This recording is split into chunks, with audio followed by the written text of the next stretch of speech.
Muhimmancin kasuwanci a rayuwarmu.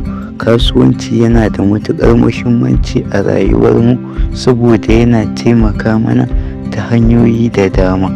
Na ɗaya, samun kuɗi da arziki. Kasuwanci shine babban hanyar da mutum zai iya tara dukiya, ya zama mai arziki har ma ya taimaka wa wasu. Na biyu, warware matsalolin mutane. Kowane kasuwanci yana ba da mafita ga matsalolin mutane, kuma mai wannan kasuwancin yana samun riba daga hakan. Na uku, samar da ayyukan yi. Kasuwanci yana bunƙasa tattalin arzikin ƙasa ta hanyar samar da guraben ayyukan yi ga mutane wanda ke taimaka musu dogaro da kansu. Na huɗu, samun 'yancin kai. Kasuwancin yana ba mai kasuwancin damar yanke shawara da kansa game da rayuwarsa da kasuwancinsa ba tare da dogaro ga umarnin wani ba. Na biyar, gina aminci da suna.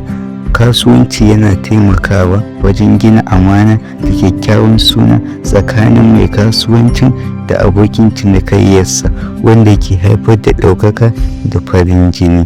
A taƙaice, kasuwanci ginshiƙi ne na ci gaban mutum da al'umma.